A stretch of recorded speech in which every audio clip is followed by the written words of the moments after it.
Good evening, good afternoon, good morning, wherever you are. Welcome to Facebook Live on 24th of February, year 2021. Thank you so much for joining us. We are here with our, I see everyone from our panel today. We're not missing anyone. That is a great start already. So we are joined here by Louise, who is our author and a spiritual teacher. Our incredible Eileen, that's going to keep us all streamlined, is here. We have April, who is a psychic and a medium and a spiritual teacher. Good evening, April.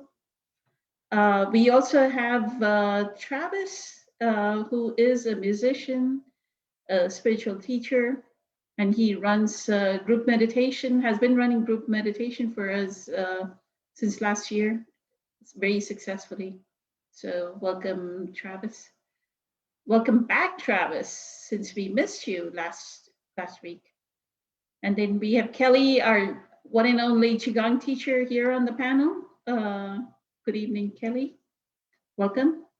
And then Caesar, our channel and spiritual teacher, is here as well. Everybody joined on time. I started a bit early because Zoom was prompting me that the API had changed to do the live. So I just wanted to start early in case I ran into glitches. So I think we are like 2 minutes early. So let's get started. What we were exploring, I'm sure all of you are aware, we were exploring limiting beliefs around the 7 spiritual laws of success. The last time we explored, I nourish the universe nourishes me. When am I not nourishing the universe? So what is preventing me from nourishing the universe? Today we will deal with, that would be the 5th law, which is my action is blissfully, what is it? My action is blissfully free from its outcome. So I'm offering my action. It's blissfully free from the outcome. Now, what prevents me from being so detached from the outcome of what I'm doing, right? Who wants to get started? Anybody ready with an answer? Louise, did you want to get started? My action is blissfully free from the outcome. What prevents me from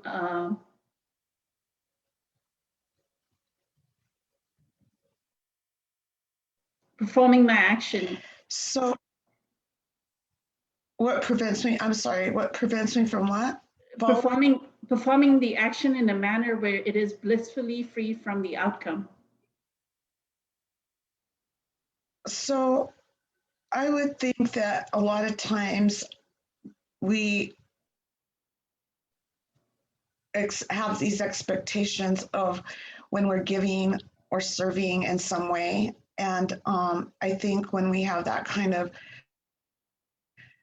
attitude or thought or feeling behind it, it's not as powerful, because when you give like without expectations or give just to give, then I feel like you get, it is more impactful, it's more powerful, it helps others more. So like what I like to do is, well, actually, this is kind of an example that happened this week, is the kids and I went through the drive-through at Starbucks. And when I got to the front, the lady said, the person in front of you paid for your order. And I was like, oh my God. And it just was such a nice feeling, even though it was, 5 drinks or 4 drinks, but that's the kind of giving, it really brightened my day. It made the kids feel all excited because they're all, who is she? And she drove off, or he, I don't even know. And I didn't get a chance to thank them, or anything, but it just made us, it started the day off so great, and we were all excited about it. And like the kids kept saying, we should do that next time. Like the next time we go through the drive-through, can we pay for the, and so that person who did that did it without any expectations, without, knowing what the outcome would be. And, and I think that's how a lot of things have worked in my life too. When I give, I don't ever feel like I want something in return. And that has been very fruitful. And so I would just say when you give with a happy heart, give with, without any expectations or wanting anything back in return, and try it and see what happens. Beautiful. Thank you so much, Louise.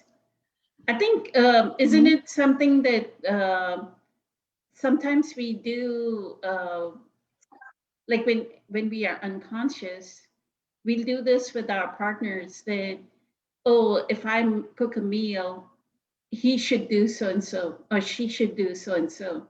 Like there's the like you're saying, right? There's an expectation, or it's Valentine's Day, so he should be buying me flowers and chocolate or whatever is the standard expectation out of Valentine's Day, right?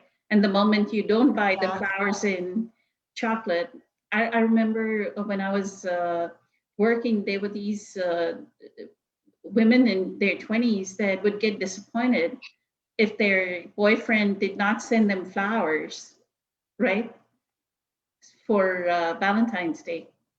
So it's like there's a set expectation, and that's more, what is it called, transactional give and take, right? You do this and I'll do that. You do this and I'll do that, which does not work. Right. And that tends to happen, I think, a lot when you're early on in a relationship or early on in a marriage, because that's just the way we are programmed. And I know, like, as long as I've done that, since I've been doing all this work, like, I have absolutely no expectations of my husband. Before I would go, oh my God, I do everything. He doesn't do anything, in my mind. And I'm the one that does the laundry. I'm the one that does the cooking. I'm the one. And, and then I just started like just accepting him for who he is. And I feel like it's just taken so much pressure off our relationship. And I also feel like it seems to have opened his eyes more to appreciation, whereas before he didn't really notice it. And now he's like constantly telling me like, I don't know how you do it. You do so much, I feel so appreciative. And I think it's because I've just, accepted him. And so I just feel like this is the way it is. And he can do what he wants to do and I'll do what I want to do. And we both have that attitude. But I know at the beginning of our relationship, it was that way. It's like, I did this, so you do that. I took care of the kids, so now you get them next weekend, or, I need my time. And now we don't keep track. We just help each other when we can. And I feel in that kind of unknowingness of it all, that I don't know if he's going to help or not, it'll end up being that he will help out, right? The day that you have no expectations is the day that he'd say, oh, let me cook dinner for you, or let's just go outside, I'll order some food, right? You take a break from, so it'll be the unexpected, right? So dwelling in the unknowingness of it all is a very beautiful thing. Thank you. Thank you, Louise.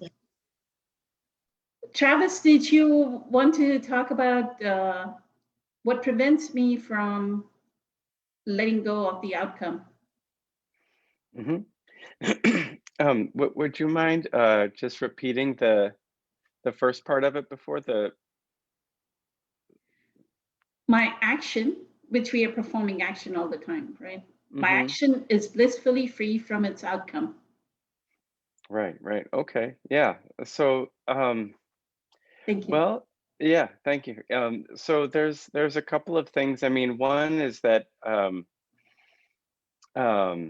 it if we're acting in a way and living in a way where our action isn't blissfully free from the outcome, we're creating time, um, because there's kind of I think an unconscious kind of supposition or assumption that um, that there's a moment later on down the road, um, that that will, that it'll be answered, or that it'll be better than this moment is right now. And so, but and so to contrast that, when we are in that place where we're able to live and be and give and act freely, without thinking about what it will yield later on in time in the future, um, it makes the best moment this moment. It's not thinking of this moment in some sort of sequence of, um, I know for me, it eliminates any of that, and it makes this moment the best moment. And it also brings me back to this discovery of who I am, on a more essential level, of this inexhaustible, um, resource within me, that its greatest joy, or my greatest joy, is to give of myself freely without any expectation. And so through practicing this, I discover again, on an ever deepening level, who I am, because that's who I. It's the same. It's like, if we think of, it reminds me of the sun. You know, everything opens up, everything blossoms, everything unfurls and gives itself to the sun. When and the sun's rays of light, they just shoot out in every direction, and the joy of the sun is in the giving of itself. It doesn't need anything in return. It's its own source of everything that it needs. And in that, just think, if the sun needed something in return for the rays of light that it shines upon us, that would be an and so so and then there's this beautiful poetry to it too, where, like, and you kind of described it a little bit earlier, Poonam, where it creates this bargain type situation. It's like this kind of deal. It's striking a deal. And to me, when I think of the beloved, or I think of the divine, I think of the uttermost, that before which I want to devote myself, um, that I don't hold anything higher than, that I hold in the utmost regard. It seems it seems almost funny. It would definitely take away from some of the love story and the poetry, where I'm going, okay, well, I'll do this, but then I'm gonna need this in return, or I would like this in return, please.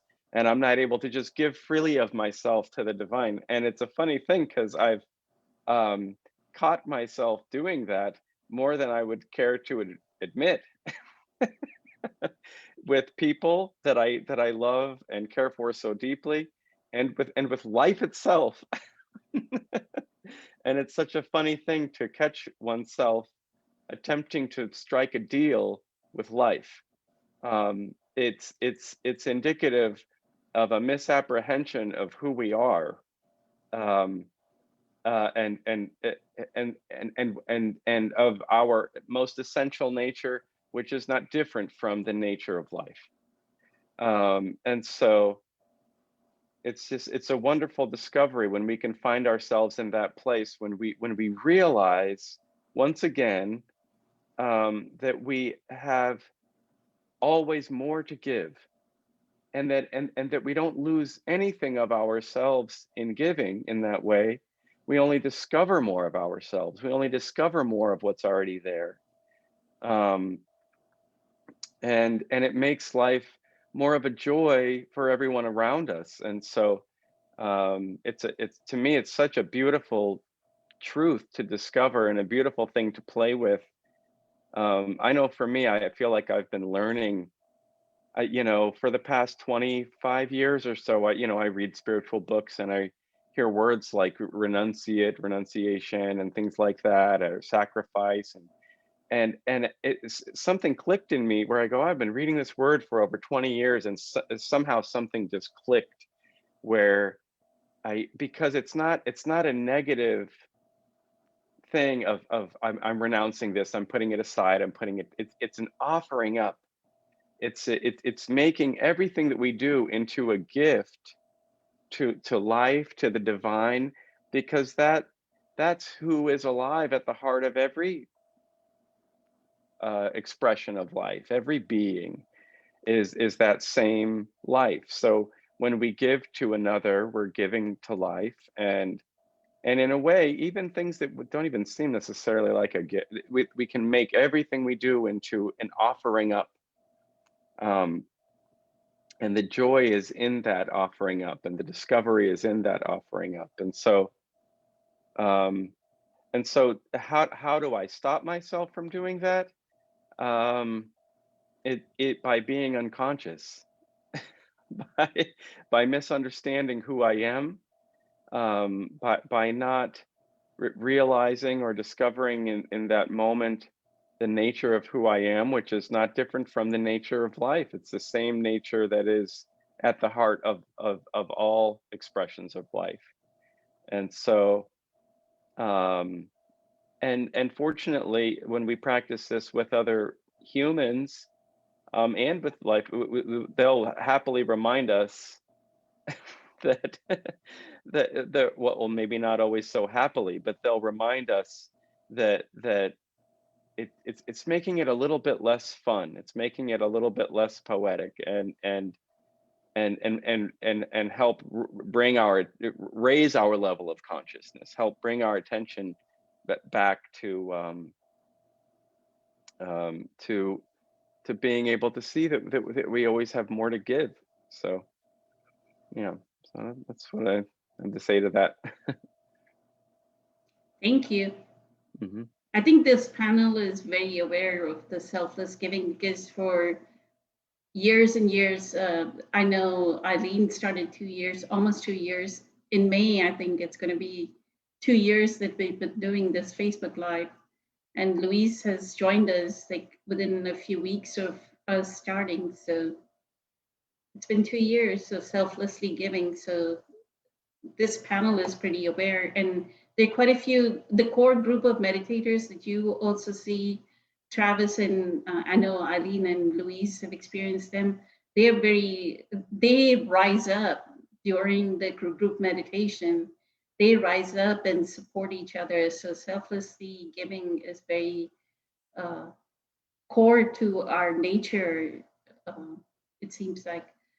What I would say is when you talked about the sun, I know Luis is a Dr. Wayne Dyer fan, and Dr. Wayne Dyer always repeats this Hafiz poem, which is the sun never asks the earth, um, give me something back. It's something like that, right? You owe me. The sun never asks, you owe me to the earth. Look what a love like that can do. It lights up the world, right? Just like how the poetry that you were explaining about the sun, exactly. Hafiz wrote that as a couplet, I think, that the sun never asks the earth, you owe me. Look what a love like that can do. It lights up the world. And then in the beginning, you said humans actually are looking for an outcome in the future.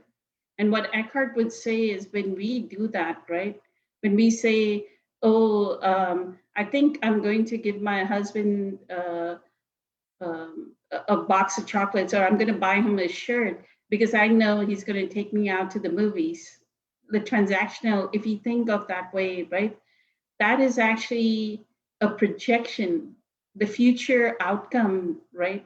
Wanting the outcome to be a certain way. is a projection, is a mind projection. Not everybody has to know this discernment from presence. Because it is a projection, it's the thinking mind. Like Travis was saying, you are not fully living this moment. So when you're with your husband and saying, I'm giving you this shirt, but your mind is going, oh, he's going to like the shirt, or, a husband or a boyfriend buying his girlfriend a outfit or whatever it may be, and giving it, thinking of a transaction, right? Because we are in our mind, that's a future moment that may or may not happen because it's in the mind. It didn't selflessly come through. It didn't selflessly come through that, okay, my boyfriend or my husband has eaten his dinner, I'll just do his dishes for him, or I'll serve him his meal, right? He came back home tired from work, let me just serve him his meal, right? We do that for kids too. We cook their meals, right? Like give them their meals. So that is the most important thing, that when we think of the outcome or the expectation of the outcome, it is the thinking mind thinking, and it's a mind projection. It is not actually the present moment, and the moment it is the thinking mind, that outcome will not happen. There's a potential of because of law of polarities, that outcome may not happen. Law of polarities exists. Thank you, Travis, for that lesson. Beautiful, beautiful spiritual lesson. Kelly, did you want to talk about what could prevent me from blissfully being free of the outcome? Oh, well, that whole sentence is about attachment, right? And it's all about attachment. And the simplest way for me to explain the concept of how not to be attached to the outcome is, I forget where I heard this or who I heard this from, but it's basically, be kind when no one is looking. Be kind when there's no expectation of any returned favor, when there is no expectation or assumption, or especially when you know that someone cannot return the favor. Be kind when you know that that is the only thing in the moment that fits. When we are working with universal laws or laws of creation, attachment is always the defining factor in the outcome and how things actually manifest. There are different levels to this. Mental projection is the primary way that most humans operate, because that's what we've been conditioned into believing. Louise, I really, really liked what you said about the whole relationship aspect in terms of being in a relationship, being married, having been married and divorced, having been in various relationships since then. The evolution, the progression of acceptance, of just pure acceptance from a space of grace and allowance, is very, very different, especially, when I was younger and I had all these assumptions of how, a marriage or a relationship would go based on what I witnessed in my family, what I witnessed in my parents, grandparents, aunts, and uncles, and not understand. I mean, especially when I was a teenager, not having a clue how emotional maturity and emotional responsibility is actually about non-attachment. And when we are emotionally responsible, and when we are able to communicate and share from a space of love and kindness, the conditions, the attachments to outcomes begin to disappear. So when we can be kind with no expectation of a return on our investment, if you will, that is one of the, like, I love your example of the person in front of you paying for you know, the Starbucks. That's a perfect example, and it's a beautiful example. It's one of those things that illustrate the natural, true nature of human beings, of wanting to support each other.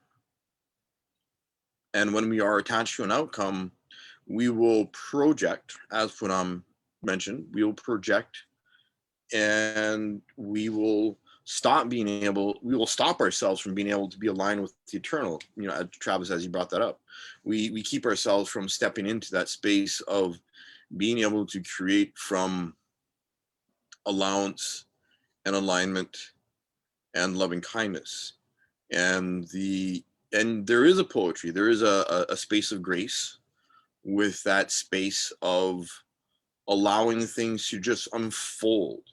And this is sort of, again, goes against our conditioning, our mental programming of wanting something one way, in that little box, the little bow, and then the sparkles and the sprinkles, and, you know, maybe, you know, some fudge icing on top, or whatever it is that we're going for, you know. Whatever our taste buds want, right? We expect to taste it that way. So being able to look back, look into ourselves, and find that space of projection, of assumption, of expectation is really important, because the more that we actually do that with ourselves and our thoughts, the more we begin to pull ourselves into alignment with our heart, and pull ourselves out of our mental projections and assumptions and conditions, and understanding the conditions that we've placed on ourselves. You know, if you've ever been a kid and you've beaten yourself up because you didn't do well on a test, condition, plain and simple. Doesn't get any clearer than that. And that's something that can carry over into adulthood.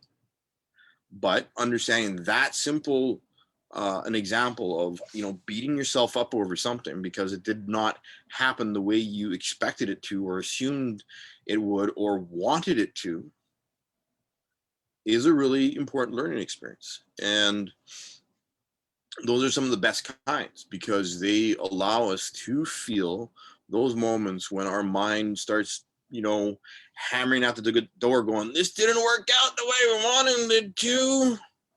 It still happened, but no. You know, the projection, even after something has happened, where we will revisit and revisit and revisit and rehash and not be able to let go of it, that is also an indication of how strong the mental projection has been and still is. So using those moments to look at the patterning, the conditioning, and the attachment to those false outcomes is really important.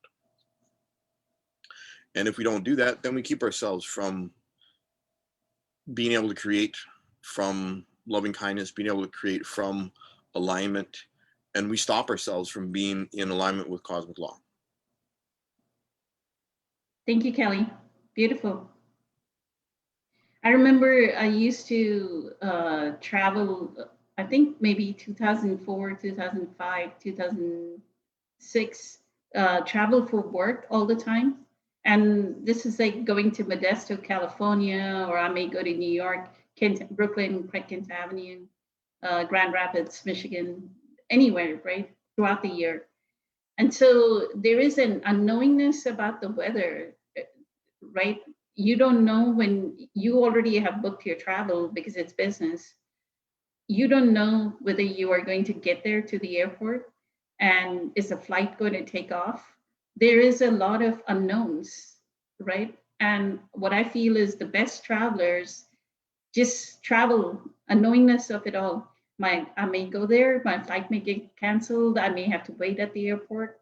So this is like the perfect example. I think in 2008 or 2009, 10 timeframe, wasn't there a volcanic ash thing happening in Europe, where all the flights were grounded? They couldn't fly. Volcano in Iceland. It was a volcanic ash in Iceland, and but it was all throughout the Europe. all the countries in Europe, right? Yeah, because the airstream goes all the way across north and does a loop and then keeps going, and yeah. And I know, I think Eckhart had some retreats in Europe, and people had to like either go by train or take a, like in, thankfully in Europe, you can just get into a car and drive to the next country, right? If the retreat is in Germany, then you can just get into a car and go drive. But they had to take the road, they couldn't fly, right? So what would have taken them a 2-hour flight or a 3-hour flight now turned into 2 or 3 days of travel by road. And you don't even know if you get cars. So that's the part, the unknowingness of it all, right? But the detachment to, yeah, my intention is to go attend the retreat, or my intention is to go execute the business travel, but we don't know whether it's going to happen or not. The present moment always determines, what does Eckhart say? The inevitability of the present moment, the isness of the present moment. It is as it is, always. The more surrendered we are to it, the easier life flows. Thank you, Kelly, for that detachment. Um, Eileen, did you want to say something about my action is blissfully free from its outcome? Two words that came up for me were expectations. Like you're not going to have a blissful outcome if you're already setting yourself up for, and I've learned that the hard way. And then the other word was like striving came up for me. So it's like if you're striving to get from, point A to point B instead of just sitting in that stillness of where you are, then again, it's not going to be peaceful. That's for sure. That's really all, on top of lots of goodness that's already been shared. Perfect. So the striving is going to make me not be in this moment, but I'm looking to the other moment. Mm-hmm. Right. And it's pretty ingrained in our conditioned pattern in us to strive, right? We want to strive for the big job. We want to strive for the big house, the 2 cars, the luxury car. When am I going to get my BMW or my Mercedes? We're constantly striving as human beings. April has a beautiful way of saying that, right? Thank you, Eileen. Mm-hmm. April, did you want to talk about my action is blissfully free from the outcome? What are the limiting beliefs around that? Well, everybody's kind of really nailed it. What I think about with this is letting go of the expectation, letting go of the attachment. So when you first say this, you think about, Louise's example of, I'm going to pay for somebody's meal and I'm not going to expect anything back. I think that's the initial thing that you first think of. And, but I always tell people is, because I talk to a lot of people who they give and they are angry because they don't get back, or because they didn't get something back, right? They're angry, they're mad, they feel betrayed. And it's a lot of boundary setting of, okay, don't offer the entire world a ride to the grocery store. Don't give $5 for gas every day and be angry about it. First check in. Again, we go back to first check in with you and say, do I want to give 20 people $5? Do I want to do that? Do I want to give my sister a ride to Kroger's? Do I actually want to do it? And can I do it from a space of love, like Travis explained? If you can't, honestly, now I'm not talking about somebody who's starving or dying, but if you can't honestly do that, then the answer is no. Because again, if we don't validate ourselves, then I think that we mess everything else up. Everything else just, because then we're already coming from a premise of anger. We're already coming from a premise of being walked on or used or whatever. So that is one of the first things that I think of. And then I think that as you, and you don't have to do necessarily what Wayne Dyer did, where he sold everything he owned, literally, and got rid of everything. While that is one way to go about it, but I do think that as you grow as a soul, you realize you are a soul, and you realize that on the soul level, you already have all your needs. You start to let go of whether I will get something back, whether somebody is going to, do you know what I'm saying? You start to let go of all those needs and all those expectations because you're already fulfilled on a soul level, right? I already know my soul has got everything that it needs. Soul is source, soul is God, soul is Buddha, it is Allah, it's the frog, whatever you want to call it, but it has everything. It has no illness, no needs, no desire. It's fulfilled. And I think once you start to really embrace that and understand that and bring that into you, your being, your essence, then you can give from that space and not expect back. You can, and you can do it lovingly, openly, and not even, no sweat off your back. Right? Thank you so much, April. Phenomenal. You always surprise me like with your answer.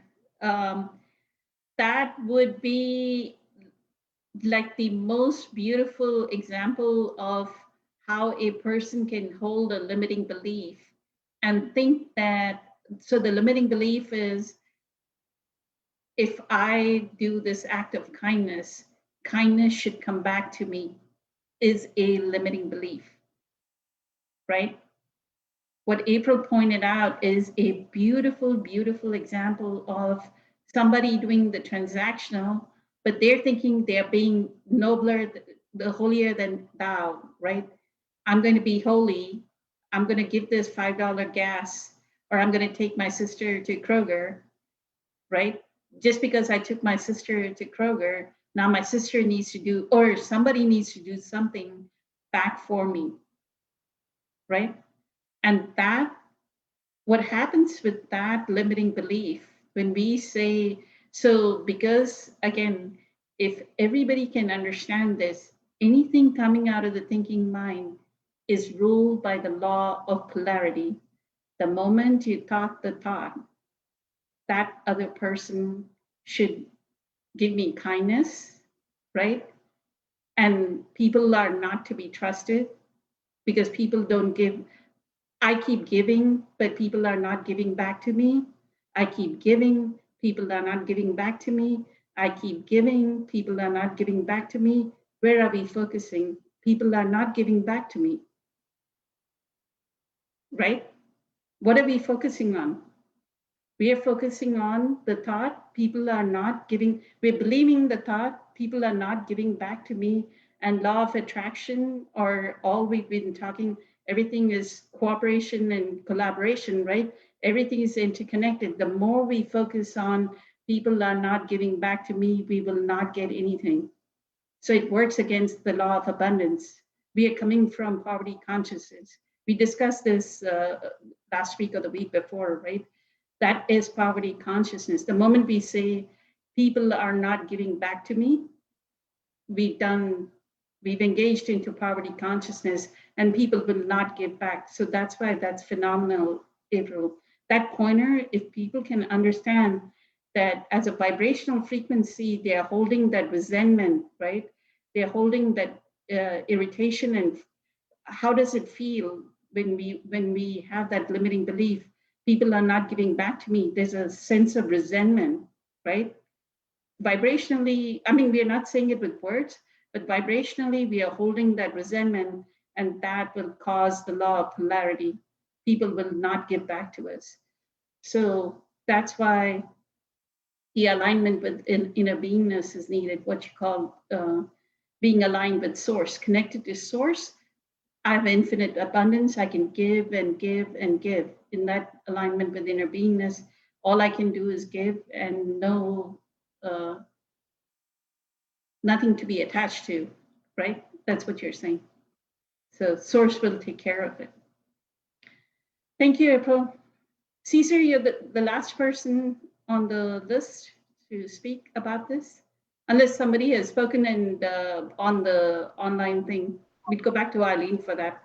But Caesar, I go have ahead. one, but it was just posted, so I still have to read it. Okay, thank you. Go ahead, Caesar. Okay, I'll make it brief. Yeah, I agree. April hit it on the head. When that's the case, people are performing an act of service, not compassion. Yeah. So I mean, I guess the limited belief there would be, like Travis said, to not honor the present moment. And as you said, you must, project into away from the present moment, in order to have that. So, when you have the attachments to the destination or the expectation, it suggests that something right now is lacking in the moment. And when them things start piling up, if you're one to have the expectations of anything, they pile up pretty quick. And before long, you're in just a complete state of misery because, as everybody had touched, it's God, where's mine? I'm helping everybody and nobody's helping me. Where's everybody when I need them? So yeah, everybody touched on it really nice. Yeah.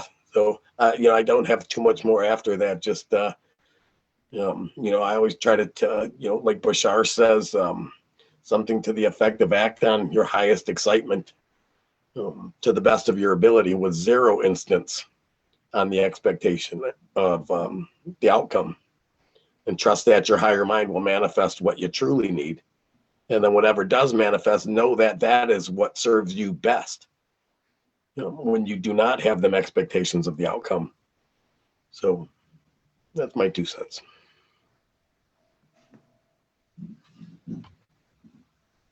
Beautiful, Caesar.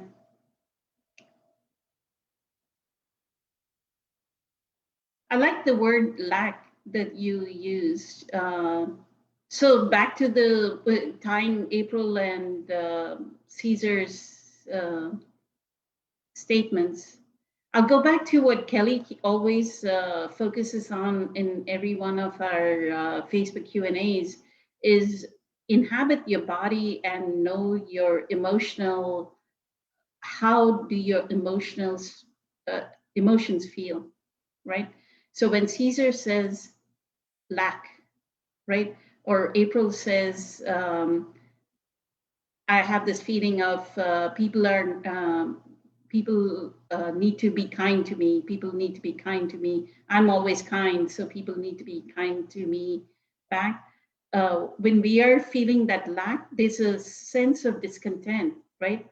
A low-lying, what Eckhart calls the low-lying discontent. Like, so always monitor your inner state. Know that there's discontent. So I'm not content with this present moment. I'm not fully living this present moment. I'm in the future moment, which is a mind projection. And the moment we actually discussed this in the Sunday group meditation, because one of the participants of the group meditation was exactly asking me this question, that she always goes into the future moment. It's a conditioned pattern, right? We don't want this present moment. We want the future moment. And what I explained to her, and I'm going to explain, I was waiting for the whole panel to be done, if in case anybody else spoke about it, I was going to let them speak about it. But what I explained in that group meditation was the moment we go into the future moment and go, I need this outcome. I need the plane to take off exactly on the time. If I was supposed to leave at 3 p.m., I want the plane to take off at 3 p.m. The moment we project ourselves in the future, fear flows, right? We're fearful of the outcome. Am I going to have that job? Oh my God. Eckhart acts it out, right? That emotion, the way emotionally we are feeling is like a contraction, a constriction. energy is not freely flowing through us. Like the consciousness is not freely flowing through us. And so fear flows. The moment fear flows, we contaminate the outcome. For sure, something will happen with the mechanic. Some mechanical problem will arise in the plane that was supposed to leave at 3 p.m. And we said, yes, I want to leave at 3 p.m. The plane should leave at 3 p.m., right? Something, you arrive at the gate and the gate will say, they'll have a big sign, oh, we've run into mechanical issues and now the plane is delayed. You'll be on the flight, like you almost take a red eye to your destination. You'll go from one plane to the next plane and you'll reach there. So always know that's another reason why you have to live this moment completely. The power is in this moment. The point of power is this moment. If you lose this groundedness, this rootedness, and I keep urging everyone, take classes with Kelly, because Qigong is a beautiful way. If your mind has always been in the thinking mind, if the mechanical activity of the mind is going, the body is the only way to anchor it.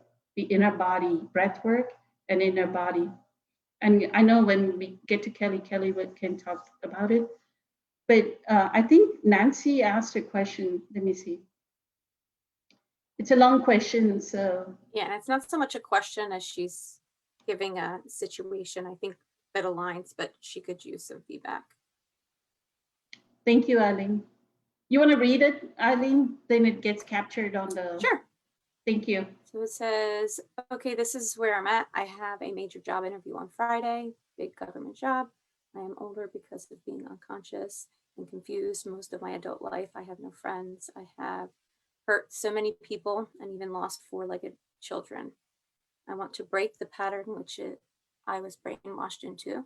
On one hand, I know love is the most important thing, and being that, on the other, culturally conditioned to go for that big job. So I am friendless and alone. I need help to break the pattern, or at least set right priorities.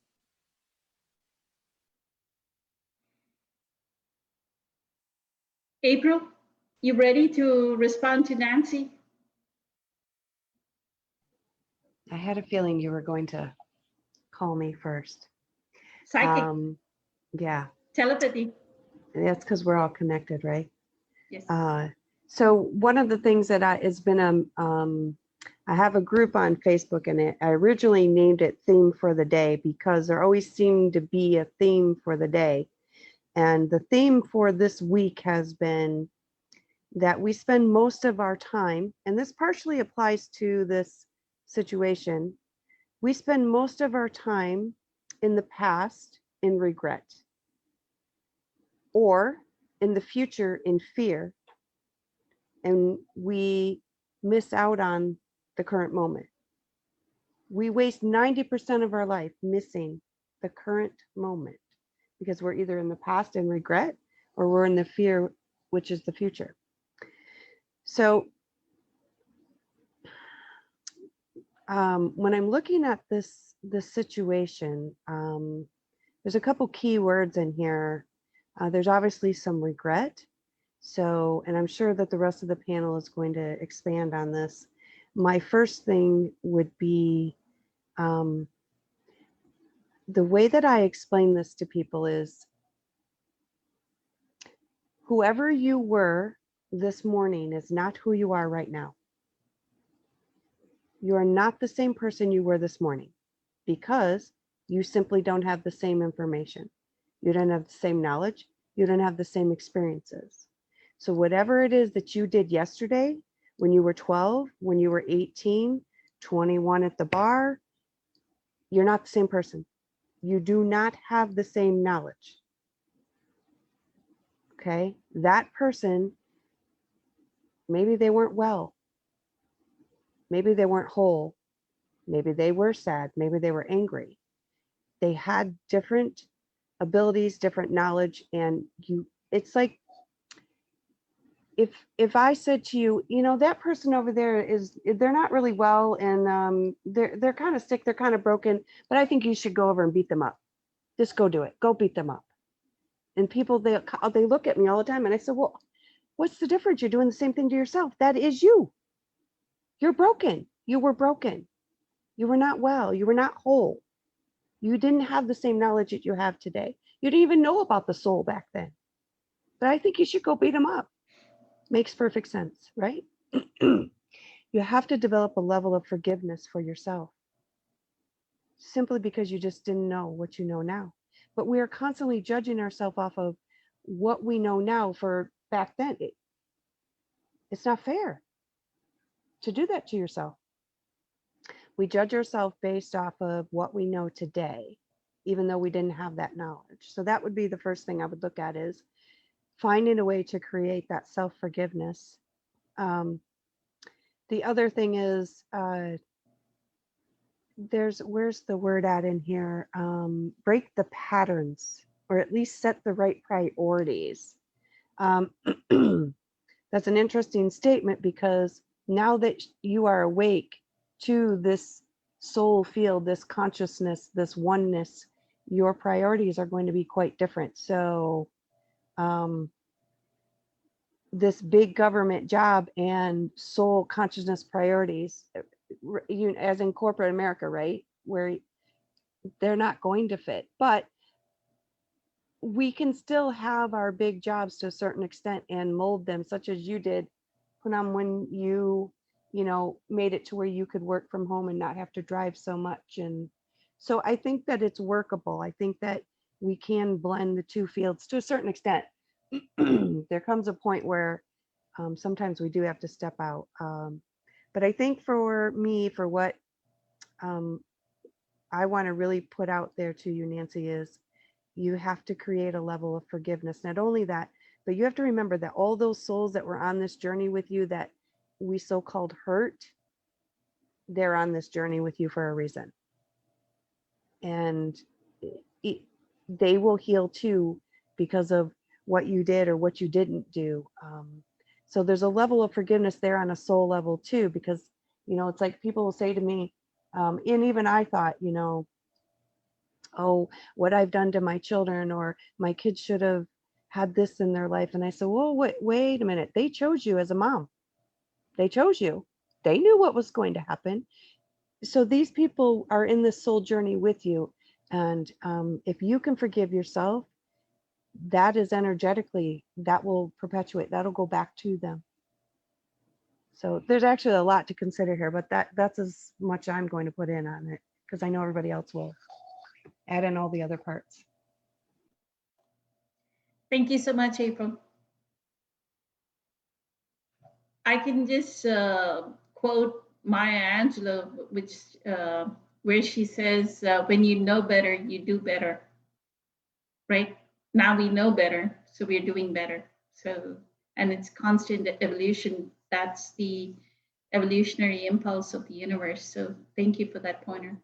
Yeah, my favorite quote is actually Jesus's quote, which is, I think it might be Eckhart's too, but I'm not stealing it from Eckhart. I'm going to steal it from Jesus. It is, forgive them, for they know not what they do. That is because that's their level of consciousness.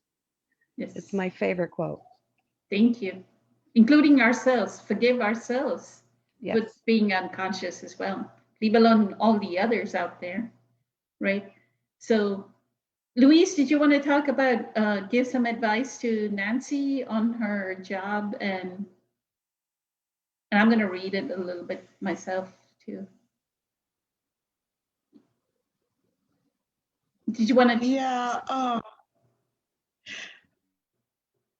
it was kind of along the same lines as April that had come to me about forgiveness, and especially ourselves, because I think when we think of the word forgiveness, we always think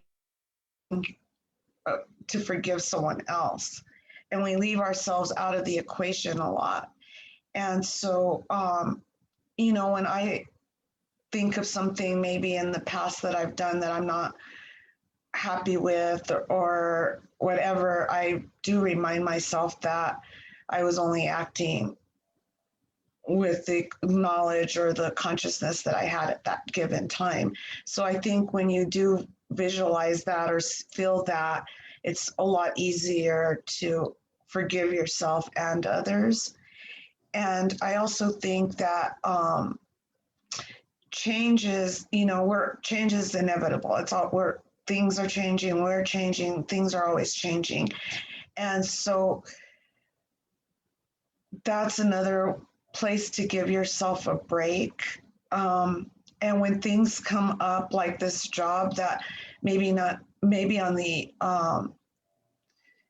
it may appear to not be in sync at the moment, but maybe there's a reason behind it. And I feel like there's always a reason behind things that happen all the time, and it might be a short-lived job and she might go and just, be able to impact somebody, or it might be a long-term job where she impacts a lot of people at this situation, but we never know. And that's, again, not being attached to the outcome, realizing that change is inevitable, that we should embrace change.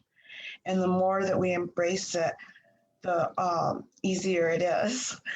And that level, that forgiveness, forgive others and forgive yourself for not knowing what you know now. Perfect. Thank you, Louise. What I think, to me, the key is I'm lonely, right? And the job may actually give her the opportunity to make new friends, have the openness to make new friends, especially since the consciousness has changed. Now there's a shift. She should be more open to making new friends. The one thing I would say, and this is true of any manifested form, we are never lonely. As Travis says, right, our beloved is always with us. Our inner being, the GPS, the God positioning system, as Sadhguru says, our inner being is always with us.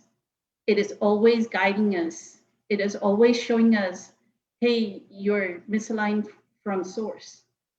So how could we be lonely? We are never lonely. Like the greatest joy that I have, and I'm sure everybody on the panel and our core group of meditators, all of them experience in that stillness, the joy that is experienced in that stillness is that bliss, unparalleled, indescribable bliss, right? I don't need anything. I just need a chair. I just need to lie down I need like 6 foot space, lie down and just go still, right? I don't need a human being. I don't need a dog. That's the mind saying, hey, I'm lonely, I need a dog. Mind saying, hey, I'm lonely, I need a cat, right? Mind saying, hey, I'm lonely, I need some children, or I need a marriage, or I need a partner. But your inner being, the joy that you can experience in that stillness, that uncaused joy of just being the conscious and pure presence, pure awareness, just being aligned with your inner being, nothing like it.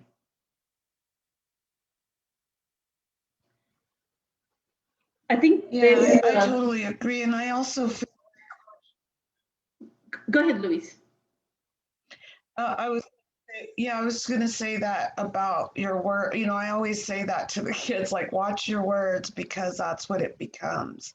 We put that intention out. So I think, like when I start to feel anything, I always touch my heart and I will say, I'm okay. It's okay. And I feel like, in those moments, like when she's feeling lonely or alone, just to say, I'm okay, and to feel her presence, her present power, because she's not alone and it's okay, and I find like when I touch my heart, for some reason, it helps me to connect with that heart energy, and everything does feel okay. She added something. Thank you, Louise. She added something. She said most of the people in my age group are retired. After years of working, I have little to show, so that is why I'm rethinking what I am doing. Life is not forever. Yes, then it is priorities. What matters to us? Caesar, did you want to talk about the second part as well as the first part? Thank you. Sure. I'm going to start off and dissect this thing because there's so much what she is saying here. This is where I am at. Yes, of course. This is exactly where you're supposed to be at this point in your life. I have a major job interview. Let's see, government job. I'm older because I've been unconscious and confused most of my adult life. I have no friends. I've hurt so many people. I've lost. That's everybody's story. Everybody experiences hurtful things throughout our life, and they're there to help us learn and grow. And let's see here.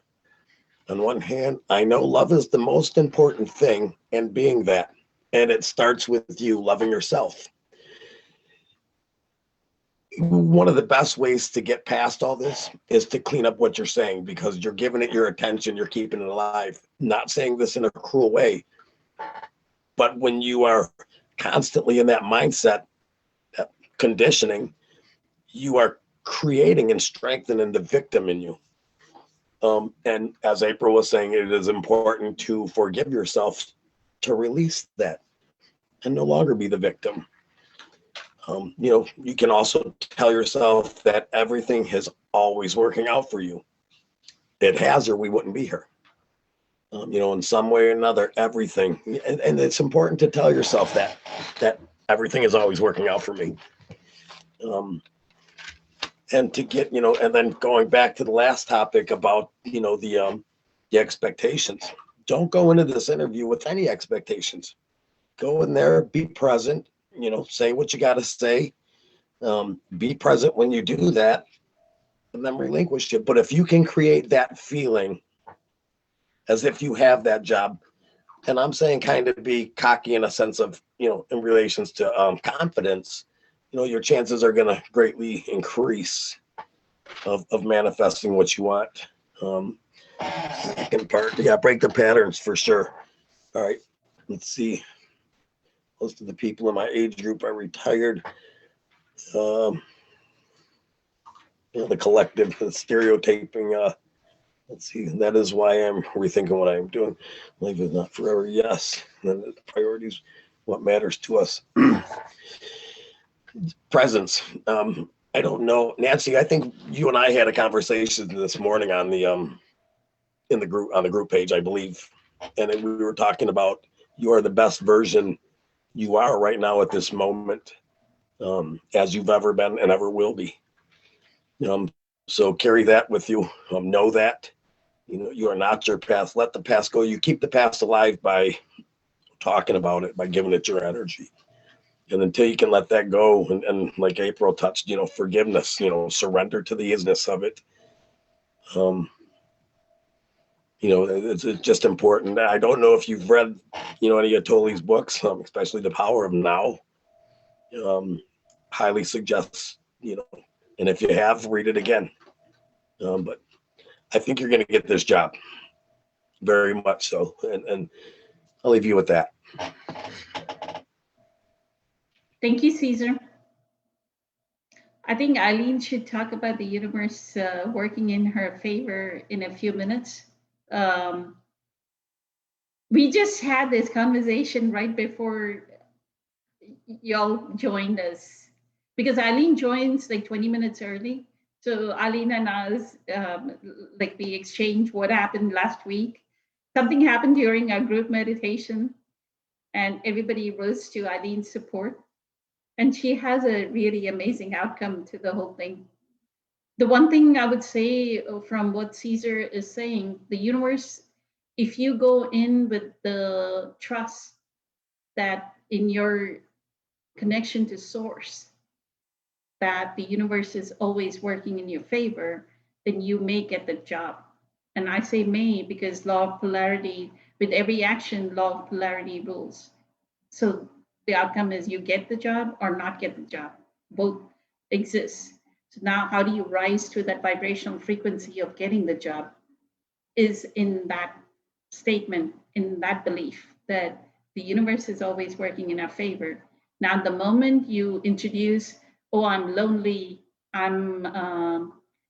people don't love me, look what I've done to the world in my past, you walk in with that vibrational frequency of negativity, right? And the pain body will also be there.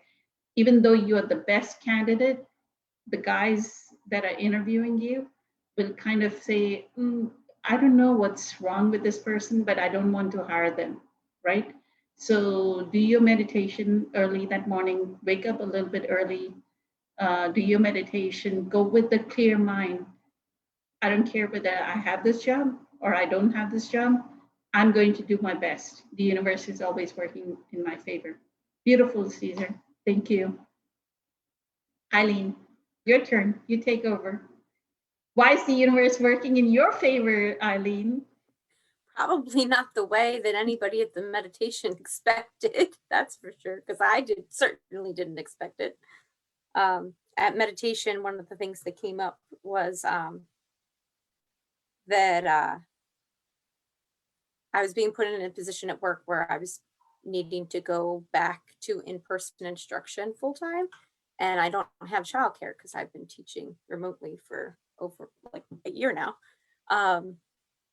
And so my questioning at Friday night was like figuring out how to work full time and arrange childcare for my two kids who are learning virtually, or grieve. Did a lot of grieving on Friday night. Grieve the loss of my 20-year, career, and give notice of, resigning. So that was kind of the only two things that were happening in the conversation on Friday night. It was very emotional and exhausting. And I sent 2 emails on Sunday night, the potential of resigning my position.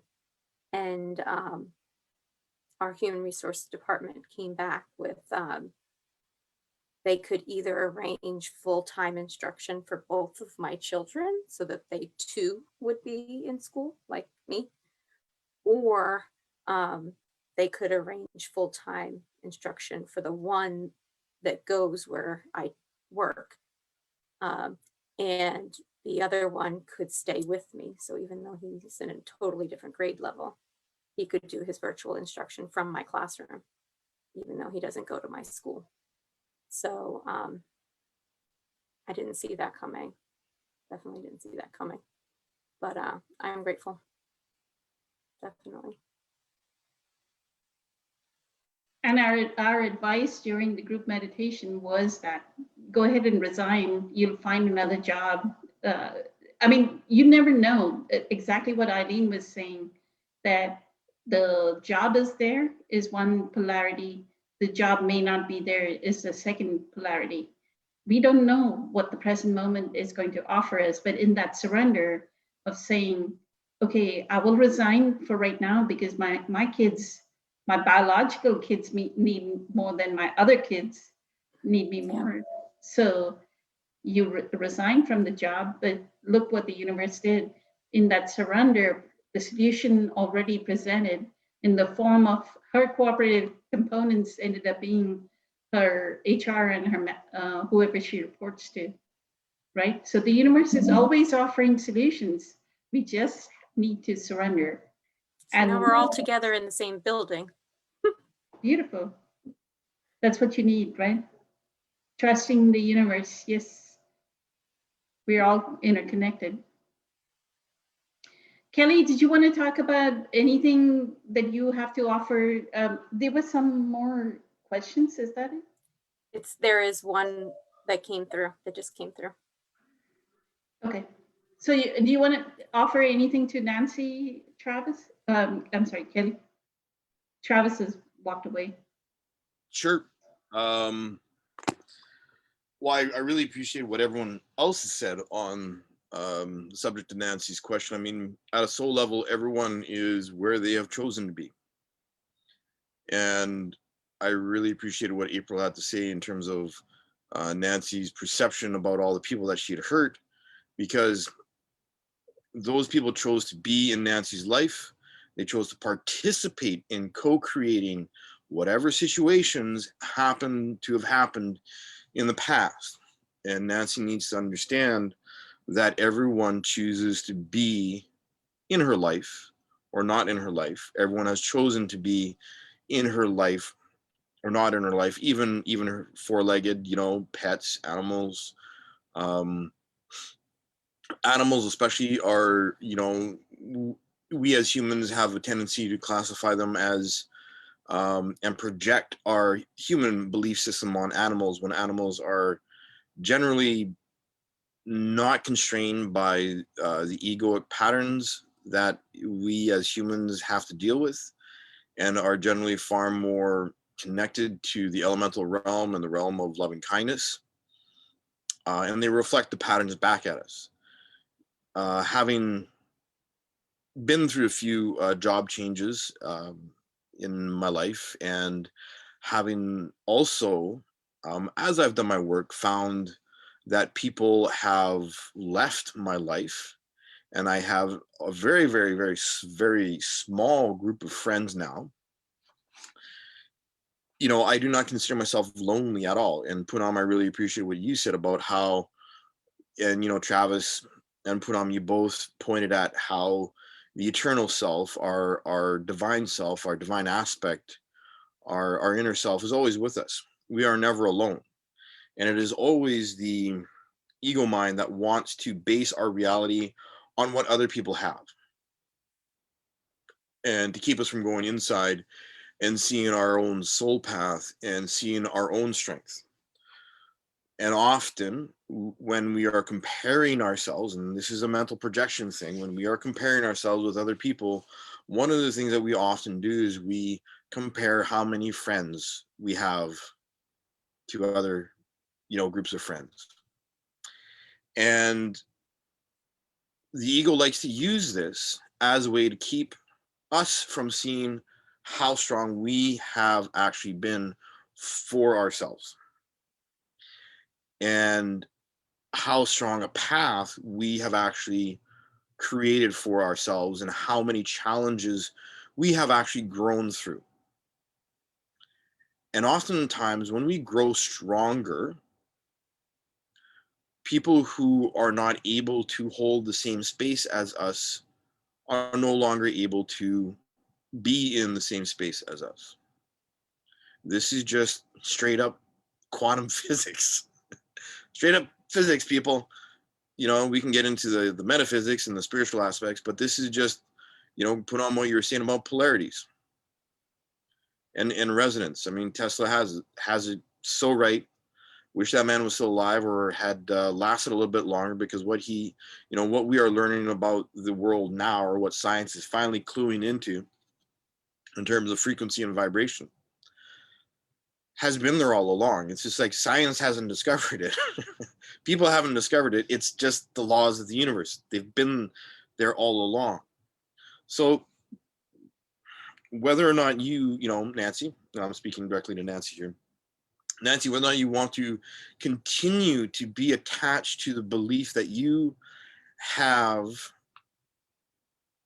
singularly hurt people, and that people have not been there and not participated in the co-creation of those situations, is entirely up to you. It's wonderful that you have a brand new job, a big, you know, government job. You have obviously worked very hard to get to where you are. And again, I do not know of which, you know, government job you're talking about. I have parents who are in their 70s, you know, who are still working because they love to work. They love what they do. They love being able to contribute. They love being able to work with others and collaborate and support and build things. I get that. I've got that in my blood too. It's one of the reasons why I love teaching Qigong and the meditation and the martial arts, and why I've pursued the martial arts so relentlessly, is because of the collaborative nature of the martial arts, the community. And government is of itself a type of community. So when we are looking at our soul path in terms of how we are actually listening to ourselves or not listening to ourselves, when we are comparing, you know, how many friends we have or not, when you go inside, put on what you said about, going inside and being still is very true. When you have that as your primary space that you operate from,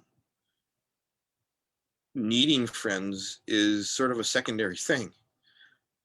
Basing your success on how many friends you have is a very secondary thing, because you're giving yourself to your heart space. You're giving yourself to your alignment.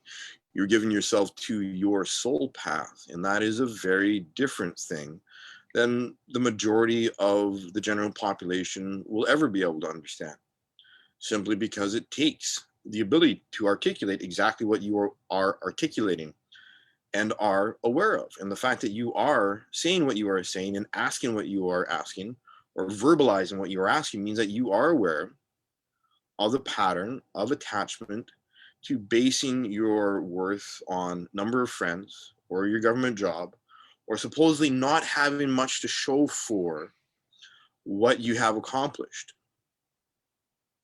A lot of people would not see me as being very accomplished in the normal sense, yet from the martial arts point of view or the Qigong perspective, I've accomplished things that are very rare nowadays.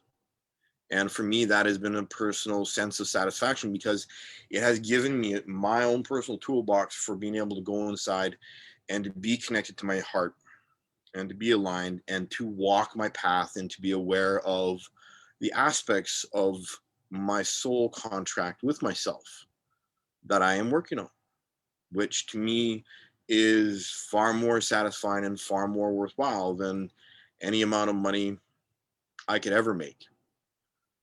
Not that, making money is a bad thing, or that I'm not saying that I don't want to make money, because it'd be nice to be able to afford a few things. But again, the lessons of not having money or having success in the traditional sense in the 3D world has also given me lessons to look deeper at why and how I feel about the why and why I feel about the why and all those other feelings and all those other stories underneath everything else, and to see the grander narrative of why I have chosen to be where I am. I'm just sort of checking to see if that's from Caesar. Yeah. Holding on to being angry at why things have happened the way they have is something to look at. And, I really like what Caesar said. I mean, he said it nice and simple, like, everyone is where they're supposed to be. And letting ourselves feel that, letting ourselves feel the why of why we are where we are is really important. Going inside and feeling any friction or any agitation of emotional content will tell you the how and the why. So anyhow. Thank you, Kelly. Oh, Summer's got a really interesting question there. I don't know what put on you want me to like just tackle Summer's question, or to go back to Faiza's question. Faiza has a more Yeah. deeper question, so I'd much rather do Faiza's, and it's in the order, right? Yep. Thank you, Kelly. So don't build your sense of self from the number of friends that you have, is what I heard you say, Kelly. And what Eckhart says is, don't let a mad world tell you that success is anything other than a successful present moment. So if in this present moment you took one conscious breath, you've successfully lived. And that's all that was needed. And then take the next conscious breath, then takes the third conscious breath. And that is success. Nothing more is needed, right? So Travis, did you want to speak to Nancy's question, or do you want to take up Faiza's? And if you take up Faiza's, you'll have to read the portion on Faiza's. Yeah, no, I'll speak to Nancy's. Okay. Yeah, just yeah, thanks, Nancy, for sharing. So, well, one thing first I want to say that I'm gonna jump off a little early today, around 6:30ish. So, just because I have some things to tend to here. So, um, and then I also want to say that it just feels so good to be a part of this with all of us here. I can feel everyone moving into this shared heart space, and it's so fun to watch how all of our sharing it's really helping all of us grow into our wisdom together, and it's so beautiful to watch and be a part of and see how we foster that in one another. It's just a wonderful thing. So um and it's really fun to work towards all of our collective healing as a team. It's just a beautiful thing because we do touch on different complementary aspects, and so it's just really beautiful to me. And I think first what I want to say to Nancy is one of the things that jumps out at me is I feel like I can see you, and I can see through these things you're putting up there, that you it's right there in the things you've written, how loving and caring you are, that it matters to you, that you may have hurt somebody, that you may have made choices that weren't um I can just see that you're a loving person. I can see that you care, and that's beautiful to me, and it's worth acknowledging. Um, so if for whatever reason you may have thought that you aren't acceptable in any way as you are, I can already find reasons why you very much are, right there in your question. So it's a beautiful thing to care about that. It shows that you're sensitive. And um, just to touch back on forgiveness, of ourselves and forgiveness of others, it seems to really speak to how this whole conversation began. Of it's that even just the word is beautiful, to forgive. It's to first give, and it's giving without any expectation. When we're forgiving ourselves, when we're forgiving others, we're pardoning them. We're pardoning ourselves. It's very gracious and beautiful. It's overlooking any shortcomings that may be there, any misgivings that may be there, and it's saying, you know what, it's okay the way it is. You're okay the way you are. I'm okay the way I am. It's it's it's uh it's acceptable. And to me, that's really a beautiful place to find within ourselves, to be able to offer that to ourselves and to others. um and so I just think that that is primary, and that's beautiful, to be able to find that space.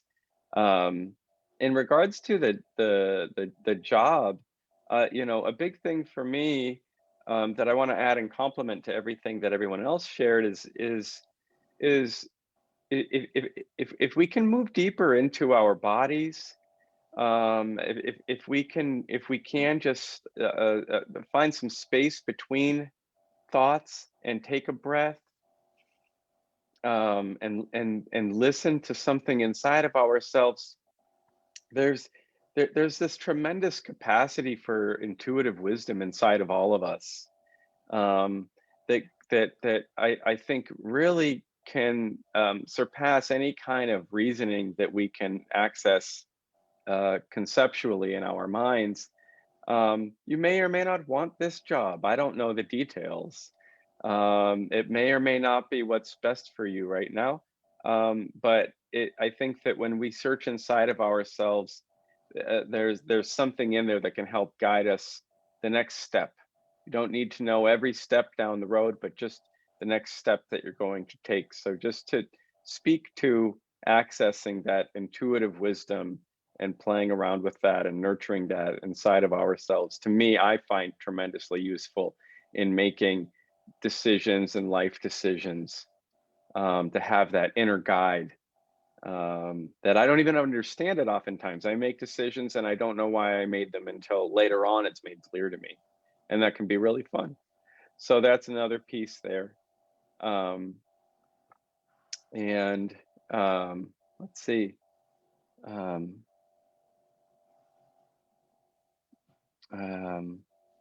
Oh, and another thing that came up for me too is that, and this is something it's easy for any of us to fall victim to, is comparison. I know, you know, Osho, I always have a quote that he says, "Comparison is poison," and that really speaks to me. Look at each of our lives and just how beautifully unique and utterly different they are than anybody else's. All of the choices, our paths, it's so beautiful. It's like the path of a bird in the sky. It doesn't leave any trail for anyone else to follow. So we're all utterly on our own path, and it's not fair to ourselves and others to compare and say that it should resemble this path or that path. And it's so easy for us to do. That's what society suggests in ways that we ought to do. So just to honor your unique path. And there are times when we're more to ourselves. There are times when we're more with other people. So, and I know another thing I remember Osho saying, I read a lot of his books when I was younger, is that loneliness is a misunderstood aloneness. And our aloneness is our independence. Our aloneness is our freedom. And it's a beautiful thing. And I think that the more we're at peace with ourselves, the more we can forgive ourselves in this moment, the more we can revel in our aloneness and embrace and enjoy our aloneness. And then the more we'll actually have to share when we encounter others. So I have faith in you, Nancy, that you'll make the right choice in regards to the job. And I think that you're probably doing better than you might like to admit to yourself. But I feel like I see you, and I see a lot of beauty in what you're doing, and that you really care about yourself and about others. So that's what I would say to Nancy. Thank you so much, Travis. Mm-hmm. Beautiful pointer that she actually has the awareness, right? The fact that you have the awareness that you've hurt others, that you have the awareness that the four-legged children, you're separated from them, right? The awareness is the light that is shining through, right? And that's what needs to be honored, nurtured, bring more of the light. So beautiful, Travis. So I'm going to read the next question, and that'll be the last question because I think it's getting late for Eileen already, right? But I do, since it is something tragic, I do want to go through it. Eileen, you're more than welcome to drop if you want to, because what I'm going to do is I'm going to capture the questions and bring it up in the next Facebook Q&A. That's why I brought them all over. Thank you. Thank you so much. So Faisa asks, dear panel members, I just lost 2 persons who were dear to me today and the day before. I couldn't help it. I have tried, but still I'm not keeping in touch with them while they were still around. This is not the first time that I've spiraled into grief and melancholy while dealing with loss. Any tips on how to take away this regret and pain when I have to face loss again? So first of all, I would say my deepest condolences on your loss from all the panel members as well. But we will try and bring this sort of presence and just respond to your ask.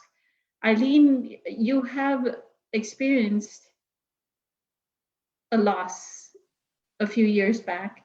So did you want to say something about how do you deal? I have tried, but still I couldn't contain the sadness and regret. Well, a few things actually. Um, I've actually experienced great loss over a couple of years, but some of them very close together. Um, and so I get that exact feeling.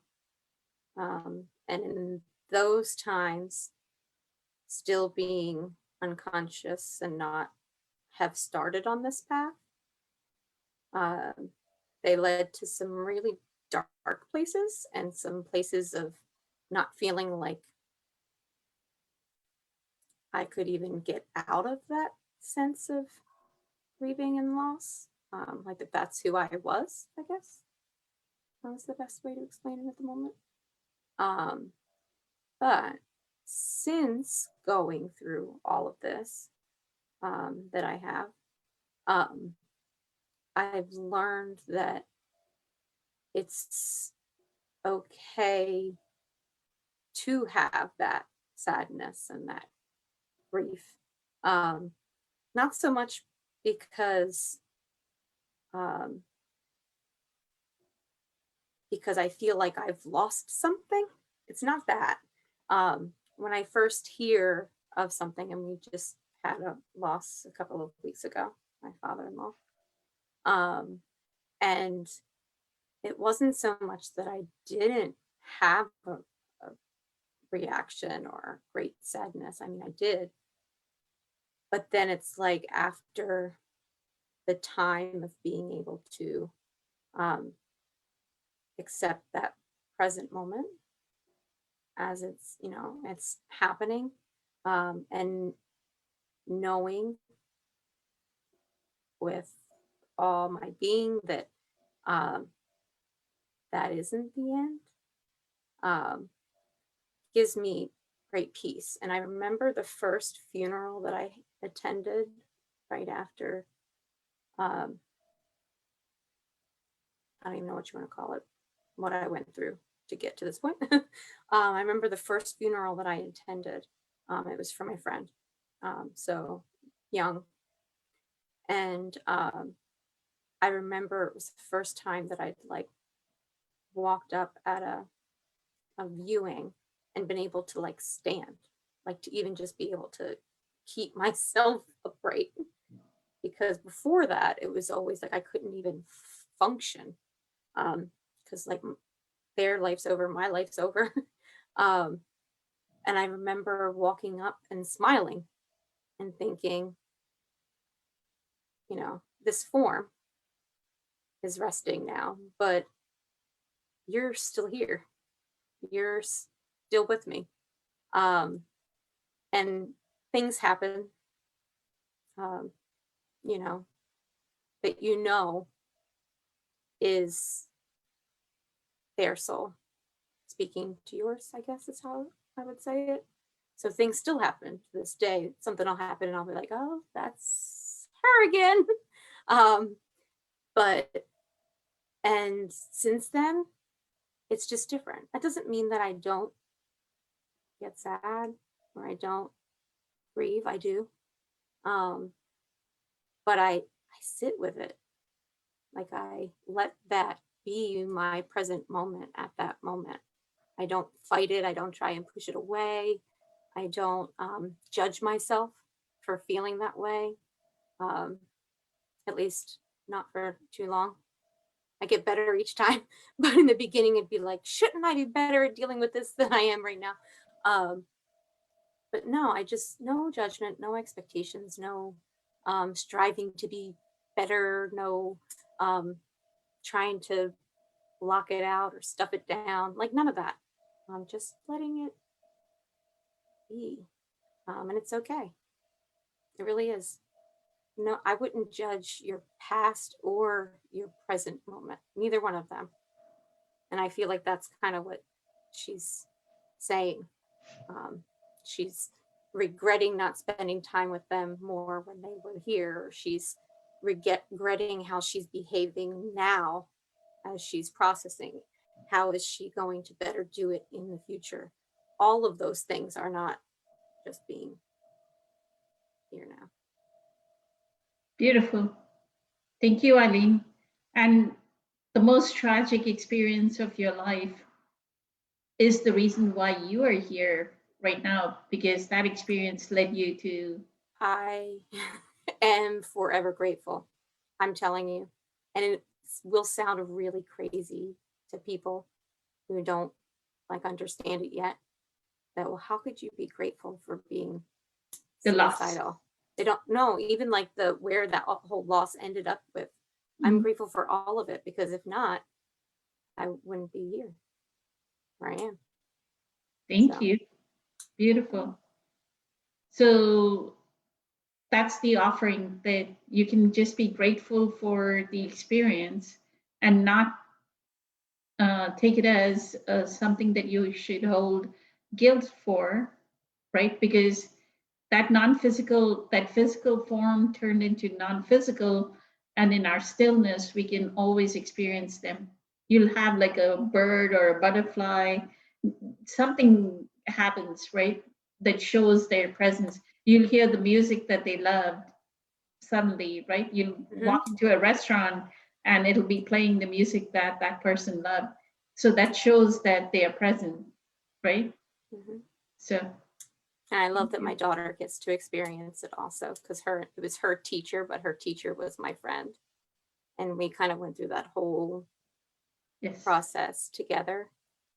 And still things will happen. Just a few days ago, she was missing her, and a neighbor gave her a cookie kit because she was feeling down. She gave her cookies and said, "Why don't you make some cookies?" So she baked cookies, and they turned blue. Like they had blue coloring in them or something. They turned blue when she cooked them. And her teacher's favorite color was blue. Like always wore blue. Always blue. Oh, And she so was just beautiful. like, "Look at the cookies." And I said, "Yep." She's showing that she's here, right?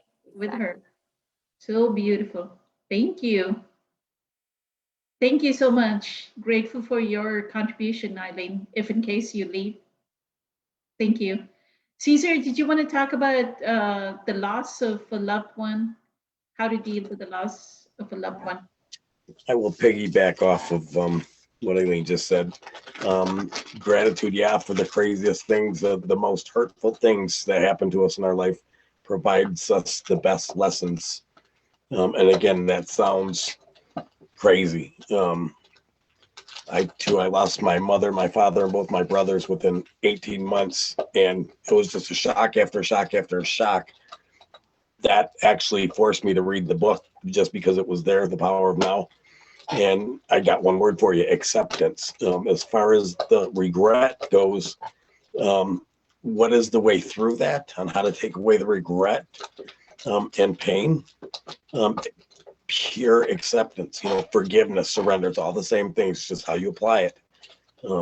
Surrender to the fact that, you wasn't there, as much as you wanted to be. That's over. And then secondly, and more so, you even mentioned in the world of form.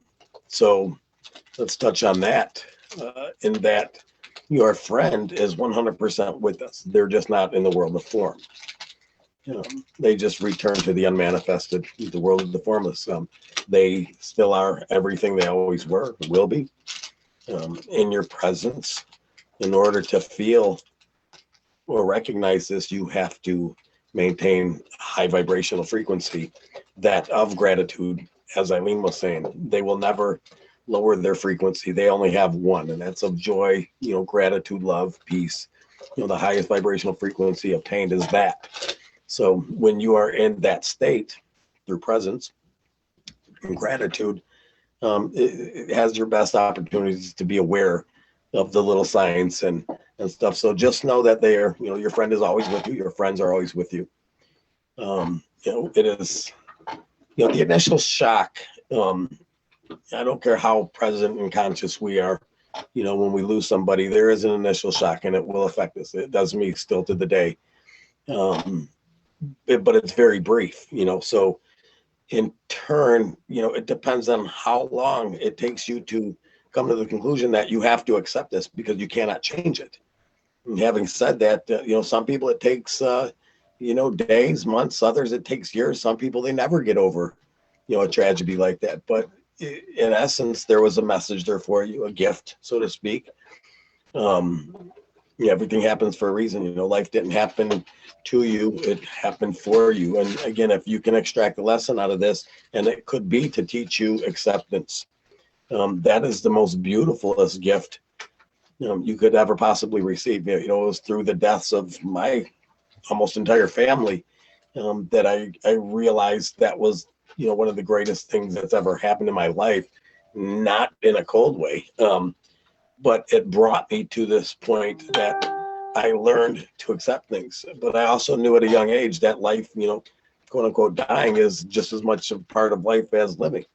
And it was kind of rather easy to accept. But again, you got to be aware of the fact that they're not gone. Energy never dies. It just transforms. So I leave you with that. And again, my condolences too. And if you haven't read the book 10 times, I would suggest doing so. That book has just changed my life, and it was because of the heartache of losing, my family members, and on top of, when all that was going on, it was a 20-year divorce going on. So, but the acceptance of everything that's ever happened to me, and there was a ton of regret. I can't even begin to tell you the amount of regret I had in my life. The wishing I did this or that, and the do-overs. But when I came to the point of understanding, the surrendering and the acceptance, things just changed instantly. And it's never been, life has just never been the same since. And that's for the better. And once you can accept things, on this level, the little things that happen throughout our days, on a pretty frequent level, it's just second nature. Like, oh, that's nothing. When things happen anymore, my first thought used to be, well, God, I lost my mother and my father and both of my brothers and my singer and, my wife of 20 years. This really isn't nothing. Then I'm not making comparisons by any means. But everything's just seems so minuscule after dealing with the loss, of somebody that's really dear to you, and then being able to accept it. And the grieving process, 5 steps, I believe, from a psychology standpoint, the first 4 stages are all designed to get you just to suffer as much as you can till you get to the 5th one, and that's acceptance. The way of the cross, Christians, when the cross gets too heavy to bear, you turn it over to God, and that's just saying, I fully accept this. This is all you. So, acceptance and full acceptance. Thank you so much, Caesar.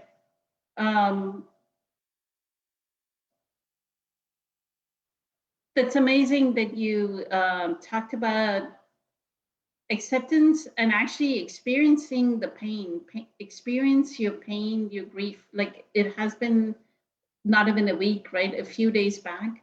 So right now is the time you use your complete presence power to experience the pain, because you don't want your pain to turn into the pain body. If you suppress, which is what our conditioned pattern is, we suppress our emotions, right? We push them down. And if you push it down and say, oh, I'm not going to feel this pain, I'm not going to feel this loneliness or the sadness, then it's going to become the pain body.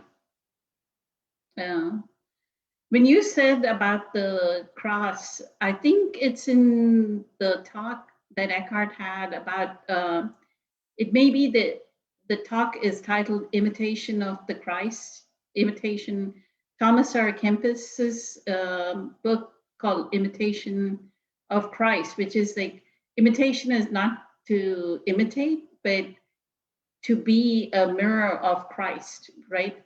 Or to be an exact replica of Christ. And he says, I think in there he says, if you put one cross down, like if you say this is unbearable and you put that cross down, what will happen is another bigger and heavier cross is given to you, right? And I kind of like that picture is there. Like, what if you put, so, when you watch the movie of Christ carrying the cross, he's bearing the cross. the reason why he's bearing the cross is because he knows once he puts it down, it's like the picturization or complete picture of if you put that cross down, you will get much more. The universe will say, you got these two challenges, you didn't deal with them. You want more? Here's more, right? So don't put that cross down, experience it completely, experience your grief completely. So thank you. Thank you, Caesar, for that cross reference. That was beautiful. April, did you want to talk about, like offer some advice to, is it FISA? Yeah. Thank you. So there's a couple aspects here. One, we're talking about the loss and feeling that in seeping into this downward spiral, melancholy, grief. So I'm assuming because they're on this, they're listening to us, they have the, the perception, the concept that we are soul, therefore we don't die, right? They have that concept. She has, I believe it's a she, has that concept that everything is energy and energy can only be transformed.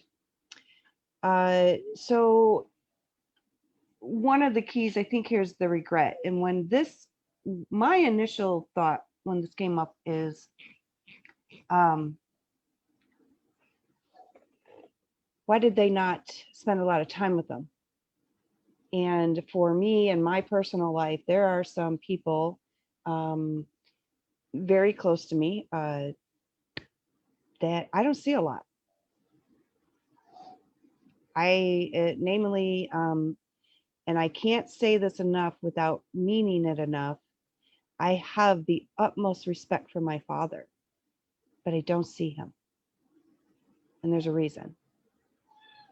There's a reason I don't see him. It's called a boundary issue. It's called self-love. I love him, beyond love him. But I don't see him. So I'm wondering if that's at play here. And if that's at play, then there should be no regret. There are some people who are just not well. And it's okay to set that boundary. It's okay to love them from a distance. It's okay to just talk to them over the phone, or perhaps just text them or message them or see them once a year at the family reunion. That's okay. So if that's the case, again, I'm going to say self-forgiveness and understanding. That was one of the first things that I thought. There are a few people in my life that I can't have that close relationship. They're just not well. The other thing is that, yes, we are soul, we don't die. They are around you. And I remember when my mom died, well, it'll be 6 years ago now. And me being, one of the things that Eileen kind of mentioned is me thinking to myself, I'm the counselor, I'm the spiritual teacher. Why am I having such a hard time with this? Well, it's kind of like newsflash. You're human, right? You're still a human. You still have feelings. You have emotions. It is an energy state within the body, and it's a heavy one. It's a strong one. So what I did was literally stepped outside of myself and observed myself in pain. I observed myself going, wow, you are really, really taking this hard. Watching myself run through those stages of grief within a matter of like 2 minutes, running through all 5 stages, just the more observance, it didn't necessarily cure that feeling per se. But having that awareness allowed it to, I think, heal faster, subside a little faster, go away a little faster. It allowed me to be patient with myself. I was free to experience the anger, the sadness, the depression, the pain without judgment. And that in itself, I think, made it a lot easier. And how do I take away this regret and pain again? So that part there, I have to say again, when I went to that funeral last year, just before COVID hit, and I was kind of in a different space, and I was watching what was going on, and I remember thinking, we are doing this all wrong. This is supposed to be a celebration. These people get to go to the other side. They're free now. We are doing this all wrong. We're all so sad and crying, and no.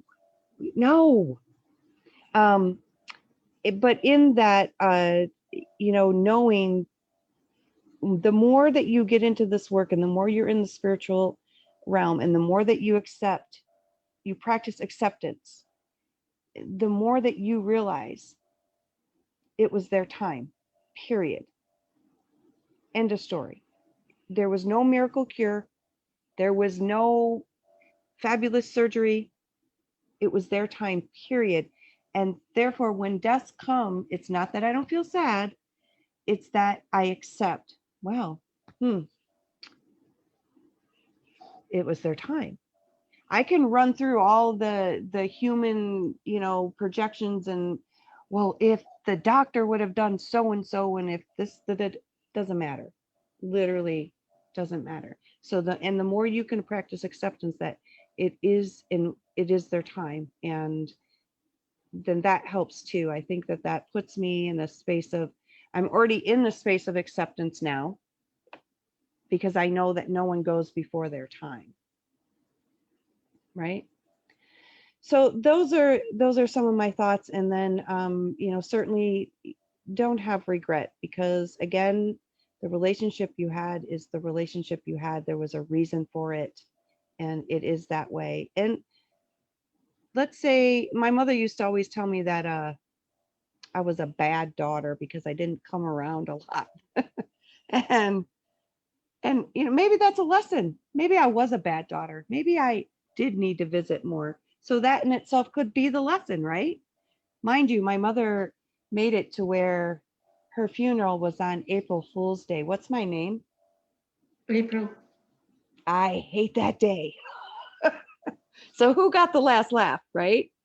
But anyways, forgive yourself. They are here. It's divine timing, and just let your heart heal. The heart is what needs to heal when there's death.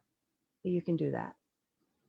What was that you said about hot air balloon? Somebody talked about hot air balloon, and your mother got married. So they're showing signs, right? Yeah. I mean, I see and get signs all the time, but yeah, I was actually, I was talking to somebody. It was about making a business decision. It's a pretty big business decision, because I'm trying to create my own stuff online. And this lady started talking to me on the side about how she was afraid of hot air balloons, and now she owns one. And my mother got married in a hot air balloon. My mother wanted to have a very unique wedding. Well, that's pretty, I've never heard anybody else doing that. So it's not common. Yeah. Yeah. They send signs. They're still here. Thank you. Thank you for those pointers, April. Louise, did you want to speak to Faiza's question? So, well, I've lost 3 people this last year. And I do see a difference in my consciousness versus not consciousness. And it's true, just like what April was saying, is that it's all about acceptance. And I think, and understanding that they really haven't left, that their spirit is still around. But what popped in my mind, and I don't remember the full story, and I think it was on School of Awakening, Poonam, that Kim was saying that her cousin had passed away, and she was like, they had grown up together. They were very close as they were growing up, and then they had lost touch with each other, and she found out that her cousin had died, and she said she had those, like she first had that feeling of like regret, like, oh, why didn't we keep in touch? Why didn't I keep in touch with her? And, but she said like each feeling that she had, she just allowed herself to feel it. So like, she was like, oh, it was, we had such a great time growing up. And I wonder why we didn't keep in touch. But she went through each thought that she had about it and just allowed it to sink in and to feel it until it just, resolved, basically, like just calmed itself down. And do you remember the whole story, Poonam? I faintly remember it. I don't remember the details properly. I'll have to look into it. And I just remember and she said, and so she said, yeah, we are going to feel sadness. It's a normal thing. We're not going to see that person in human form again. And it's natural to maybe have regrets, like, oh, I didn't see that person for a very long time. But that's life, and we've just have to accept it. And I think that was the main point, was just to, allow yourself to feel those things and to accept it. And that's kind of like with my cousin. I had expressed this to April. I told her one time about it, but I hadn't talked to my cousin and we grew up together. We were very close, and I hadn't talked to her for a long time. And I always leave my phone when it's time for dinner. I always leave my phone, in another room. So I had plugged it in and left it in another room. And I went downstairs and I was cooking dinner, and my husband was sitting in the family room. And all of a sudden I went, oh my God. And he's like, he turned and he's like, what? And I literally had to bend. I was like, I said, I don't know. I just got this, like the sharpest pain, like somebody punched me in the stomach. And so I kind of walked myself to the chair and I sat down, and I was like, that's weird. Like, where did that come from? I was totally feeling fine. And then I was okay. And so I go, So I made, the dinner and everything, and we ate. And then I came upstairs and I was going to plug my phone. And right when I was unplugging it, it said my brother was calling. And he said, oh my God, Melissa just passed away like 20 minutes ago, or whatever time it was that I felt that punch. And I go, oh, and I said, she let me know. And he goes, what do you mean? I go, she punched me in the stomach. And he's like, what? But I'm like, oh, and I was actually like thankful and grateful for that, because we hadn't talked in so long. And I felt like she was just like letting me know. And I don't know, I just took that as a very positive sign, like reassuring me, of our relationship, even though we hadn't spoken. And so I guess I would just say that, like, we all have different levels of our relationships with different people, and just allow yourself, and celebrate the times that you do have, or you did have with that person. One of the other people who had passed away was one of my kids' teachers, and her and I had been really close, and she lives close by, and we'd go for walks together and stuff. And the principal from the teacher had emailed me and said, Gabby is in the hospital. And I was like, in my mind, I'm like, she's going to get better. She's a strong woman. And then the next day she said she died. And I just remember I went, oh, Gabby. And I just started crying. And I really wasn't as close to her as my cousin. So my reaction was different, but I just think that it's okay, whatever it is, whatever your reaction is, whatever you're feeling, just allow yourself to feel it. And eventually, you find the lessons in it, you accept it, and it's okay. Thank you, Louise. I think what you've said about that they send a sign, and if you are very much deep into your spiritual practice, then you experience the loss even without knowing it. I experienced it with my mom. Like, I was actually working, and suddenly, like, how when we have a sudden loss, we have like a heaving kind of crying. I cried probably for the next hour, and I didn't know why I was crying. And then I saw the text message from my brother that my mom had passed away. I didn't know that. I mean, I'm not in India, I'm here in the US, right?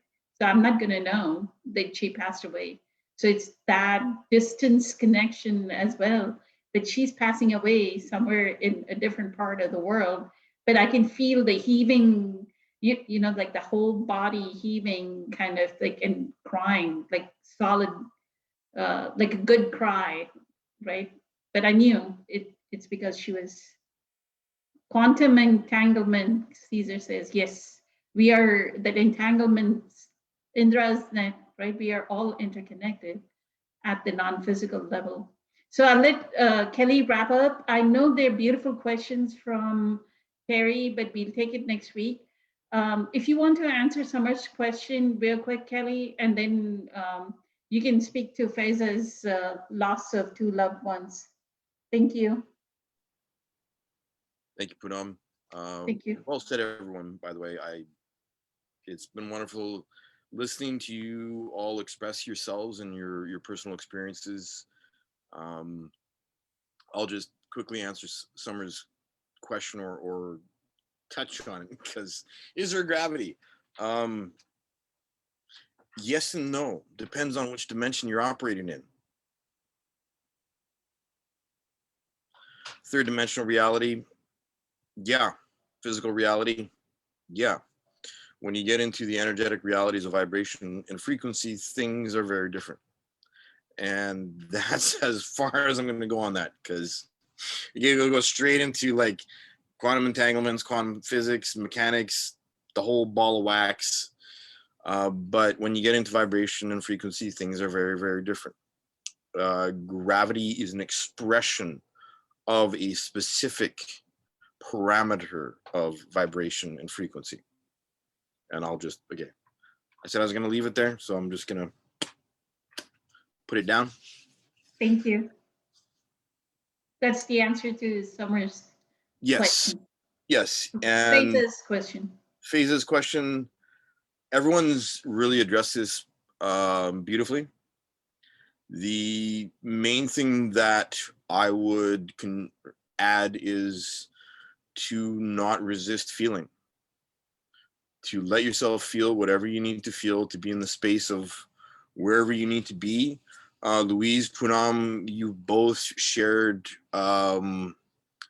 evidence of your body's knowing before your mind knew of the reality of someone passing that threshold of vibration and frequency. April, I loved what you said about how, no one really dies. We are all still here. Energy never can be destroyed. I know from my own personal experiences, having been very close to my grandparents, very, very close to my grandparents, all 4 of them, I was extremely blessed and gifted with decades of close quarters relationship, cooking in my grandparents' kitchens with all of them, spending a lot of time with them. And it hit me really, really hard when they all passed. Every single one of them was, again, Caesar, that moment of impact, that emotional space of shock is really important to embrace. Not wallow in, not get lost in it, but to embrace it, because that pain, that regret, that feeling of loss is really, really important to embrace and let yourself open up to, because that is a key I've found from my own personal experience to letting myself feel much deeper spaces than I had allowed myself to feel beforehand, to let myself open up to deeper aspects of my own wisdom and to see myself as able and capable of feeling deeper spaces of feeling and of feeling myself in those moments. And one of the things that I've done, and one of the things I'm a firm believer, having worked with mediumship in the past myself, just naturally understanding and having still continual conversations with my grandparents to this day, even after they have passed. It's, you know, those spaces of grief and loss and the love that we have for those people in our lives. You know, sometimes we forget because we're just so used to that person being there, and then they're not in the 3D world. We can't talk to them physically. We are brought face to face with how much we have loved them and how much their presence really meant to us. And this is the important thing to understand about this gift of grieving, is to be able to go into that space and to feel that gift of connection, because that's why we are here, is to learn what we are feeling, is to learn that wisdom of our hearts, and to let ourselves be impacted by grief and sadness, and to use that as a way to catapult ourselves deeper into our hearts. My 2 cents. Beautiful, Kelly. And what I would say is that is the reason why we keep promoting that go take classes with Kelly. The Qigong classes, he's offering free classes. Free introductory class. Yes, for everyone in the group, free introductory class for everyone in the group. The reason being that the more you inhabit your body, the more you will be able to give the spaciousness to that pain, that suffering, right? So Yep. practice, practice, practice. I will end at that the more you practice your presence practice, whether it's meditation, doing Qigong. When Caesar was talking about losing his marriage and losing his the loss of loved ones at the same time, we watched, Louise, you remember we watched that the greatest Socrates, the greatest lesson, and Eckhart talks about the mortgage being shaky and you're about to lose your house and the job being shaky.